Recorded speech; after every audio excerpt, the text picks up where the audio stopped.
Olá! Mais uma vez aqui estamos com o nosso programa Os Gideões, convidando você a vir conosco nesta aventura tão linda de ler a Palavra de Deus, de conhecermos mais a vontade de Deus para nós através das histórias bíblicas. Isto mesmo, histórias tão lindas, histórias que têm de tudo: amor, ódio, inveja. Tantas coisas acontecem nas histórias bíblicas, trazendo lições para nós. No programa de hoje, conversaremos sobre José e seus irmãos. Você conhece José? Sabe quem foi o José do Egito? Vamos conhecê-lo? Deixe seu coração aberto para Deus, para aprender mais com o Espírito Santo. Ele vai falar com você. O programa Os Gideões já começou.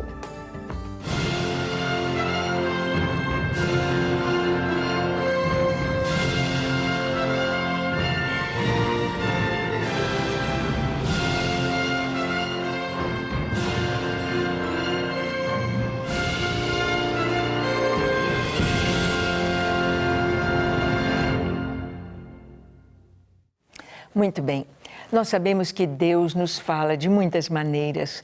Deus nos fala através da natureza, Deus nos fala em nosso coração, no nosso espírito, o Espírito Santo nos fala, Deus nos fala nas Escrituras.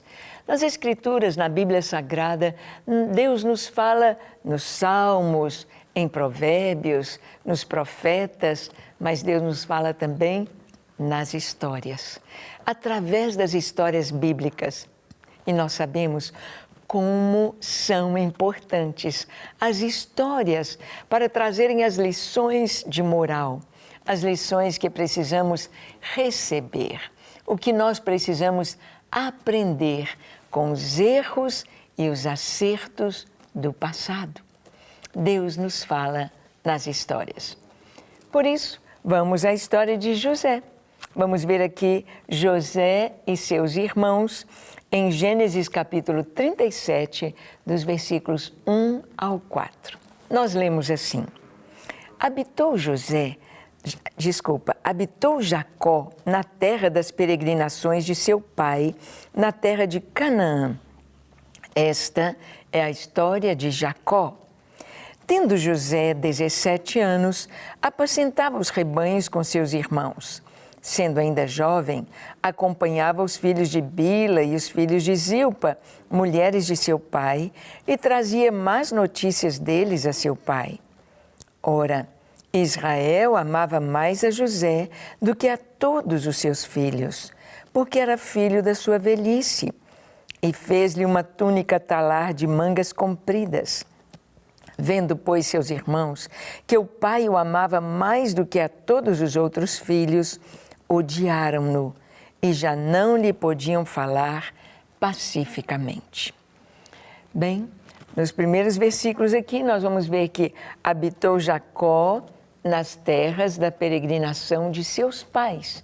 Ou seja, Jacó habitou ali em Beer-sheva, ali onde hoje é Hebrom, junto ao deserto do Negev. Habitou ali, morou ali, na terra de Canaã.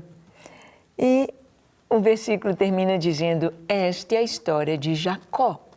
Agora vai começar uma nova história, a história de seus filhos, a história de José. É muito importante nós sabermos isto, que a nossa história, ela vai enquanto nossos filhos são pequenos, enquanto eles estão crescendo. Esta é a nossa história. Mas vai chegar um tempo em que a nossa história vai continuar com a história dos nossos filhos.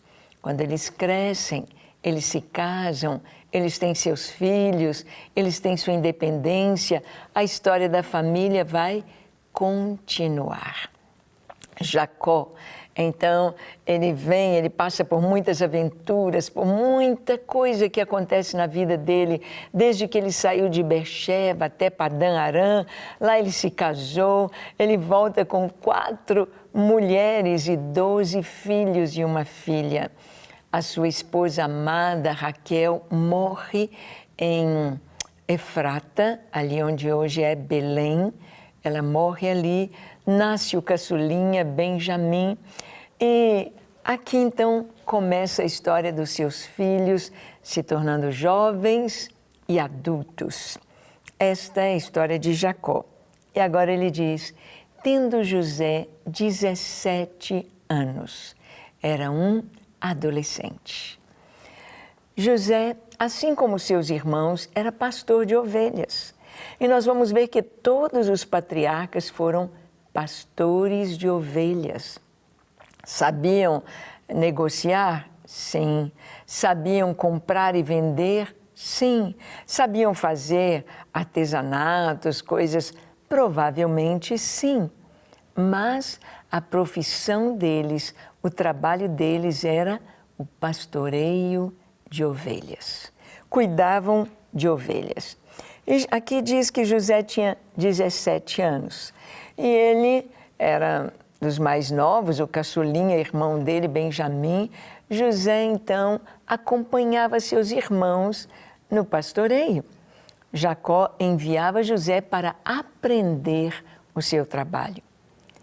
É tão importante isso, que os filhos aprendam uns com os outros, aprendam com o pai e com os irmãos. É sempre assim. Nós percebemos que, antigamente, famílias grandes, como a família de Jacó, com 12 filhos, 13, né? Porque tinha uma menina também, Diná, com 12, 13 filhos, os irmãos começam a ajudar a cuidar dos mais novos. E nunca uma família grande foi problemática. Não. Nunca, por causa do número de filhos, foi atropelado e não devia ser assim. Não. Filhos são bênçãos. Filhos são herança de Deus. São bênçãos do Senhor.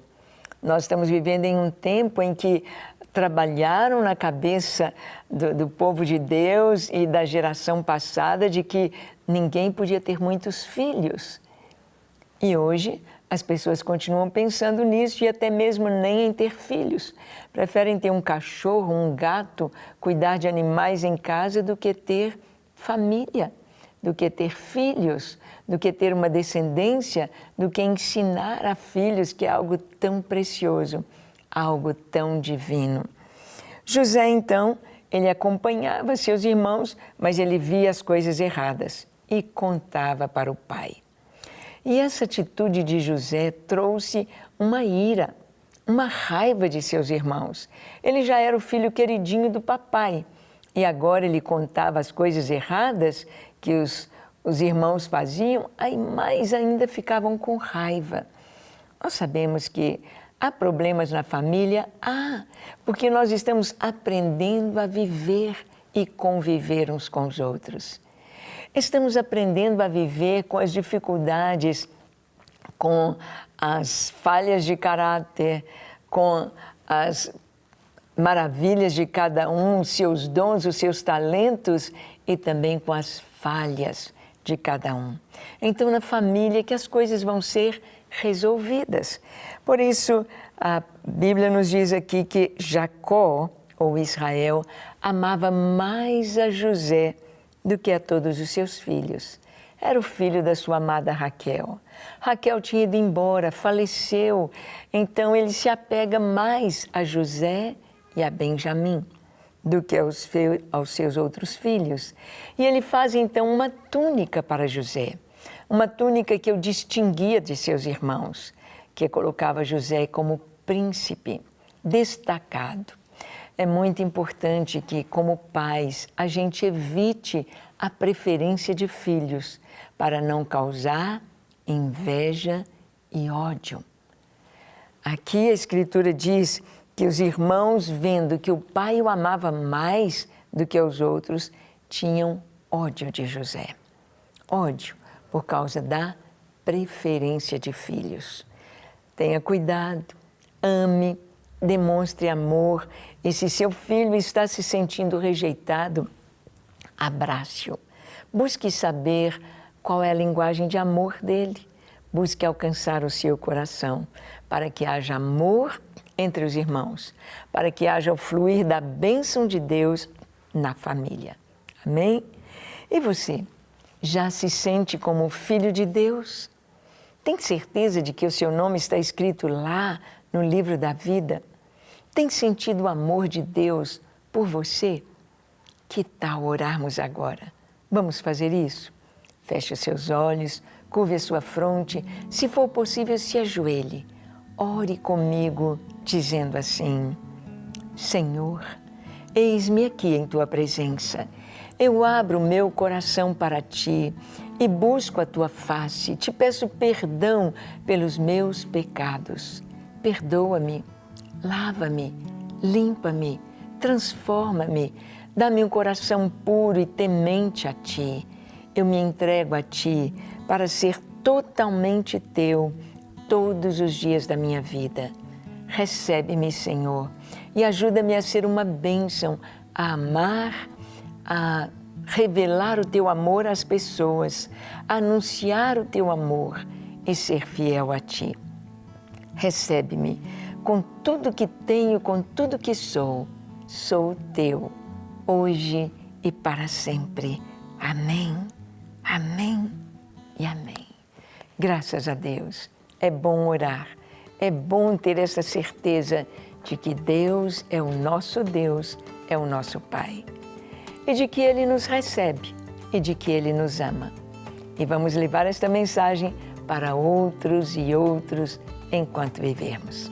Que Deus te abençoe ricamente, que você viva dentro da vontade de Deus, no centro da sua vontade, alegrando-se cada dia na presença do Senhor.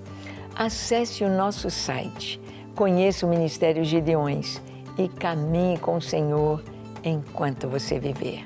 Que Deus te abençoe e até o nosso próximo encontro, se Deus quiser. Até lá!